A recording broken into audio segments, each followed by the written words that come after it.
ആലപ്പുഴ ആദിക്കാട്ടുകുളങ്ങരയിൽ അർഷാദ് താമസിക്കുന്ന വീടിന് മുന്നിലാണ് ഞാനിപ്പോൾ നിൽക്കുന്നത്. CPIM ലോക്കൽ കമ്മിറ്റി സെക്രട്ടറി അർഷാദിനെ ഫോണിൽ വിളിച്ച് ഭീഷണിപ്പെടുത്തിയിരുന്നു. ഇപ്പോൾ അർഷാദ് തന്നെ നമ്മോടൊപ്പമുണ്ട്. എന്തടിസ്ഥാനത്തിലാണ് അങ്ങനെ ഒരു ഭീഷണി താങ്കൾക്ക് വന്നത്? ഭീഷണി വന്നതെന്ന് പറഞ്ഞാൽ നമ്മളിവിടെ താമസിപ്പിക്കത്തില്ല.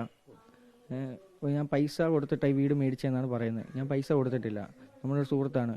പുള്ളി നമുക്ക് താമസിക്കാൻ തന്നേ ഉള്ളൂ. പുള്ളി ചോദിക്കുമ്പോൾ എപ്പോൾ നമ്മൾ ഇറങ്ങി കൊടുക്കേണ്ടി വരും. അതാണ് പുള്ളി പറഞ്ഞിട്ടുള്ള നിബന്ധന. അത് നമ്മൾ സമ്മതിച്ച് ഉള്ള എഗ്രിമെൻറ്റ് നമ്മുടെ കയ്യിലുള്ള. നിങ്ങൾ ഈ വീട്ടിൽ താമസിക്കുന്നത് സംബന്ധിച്ച് CPM നേതൃത്വത്തിന് എന്താണ് എതിർപ്പ് വരാൻ കാര്യം?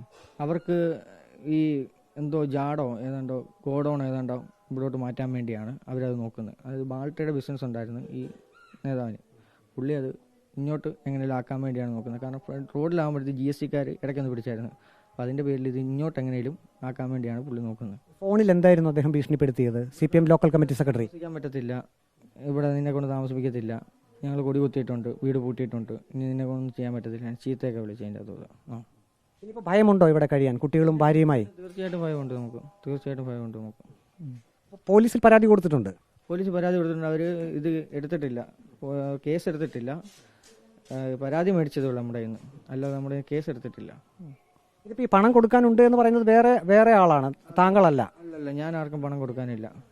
ഞാൻ പണം കൊടുക്കാനുള്ളവരെ കൊടുത്തേ. ഞാൻ ആർക്കും പുള്ളി ഇങ്ങനെയുള്ള പണങ്ങളൊന്നും ഞാൻ കൊടുക്കാറില്ല. ഇവിടെ തന്നെ താമസിക്കാനാണോ തീരുമാനം? വേറെ എങ്ങും പോകാനില്ല? വേറെ എവിടെ പോകാനാണ്? വേറെ വീടും സ്ഥലവും ഒന്നും നമുക്കില്ല. അതുകൊണ്ടാണ് നമ്മളിവിടെ താമസിക്കുന്നത്.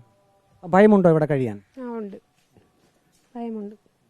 ഞങ്ങൾ 2 പിള്ളേരെയും കൊണ്ട് എന്തോ ചെയ്യും? വേറെ ഞങ്ങൾക്ക് പോകാൻ സ്ഥലമില്ല, വേറെ വീടില്ല, വസ്തുവില്ല. പിന്നെ ഞങ്ങളിവിടെ പോകും. ഞങ്ങളെ ഭീഷണിപ്പെടുത്തുകയൊക്കെ ചെയ്തു. പിന്നെ ഞങ്ങൾ എവിടോട്ട് പോകാൻ ഞങ്ങൾക്ക് പേടിയുണ്ട്. ഇവിടെ നിൽക്കും.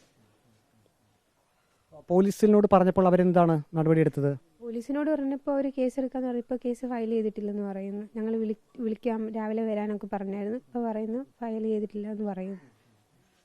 കുട്ടികളുമായി ഇവിടെ തന്നെ താമസിക്കണമെന്നാണ് ആഗ്രഹം? അല്ലെങ്കിൽ പിന്നെ വേറെന്തോ വെച്ചാൽ ചെയ്തു തരണം. ഏതായാലും അർഷാദ് പറയുന്നത് അങ്ങനെ ഒരു ഭീഷണി CPM ലോക്കൽ കമ്മിറ്റി സെക്രട്ടറിയുടെ ഭാഗത്തു നിന്ന് വന്നു എന്നുള്ളതാണ്. തങ്ങൾക്ക് മറ്റെവിടേക്കും പോകാനില്ല, ഈ വീട്ടിൽ തന്നെ താമസിക്കണമെന്നാണ് ആഗ്രഹമെന്നും അർഷാദും കുടുംബവും പറയുന്നു. വീഡിയോ ജേർണലിസ്റ്റ് അജി കുടുംബനൊപ്പം reporter Praveen Purushothaman, in Reporter, Alappuzha.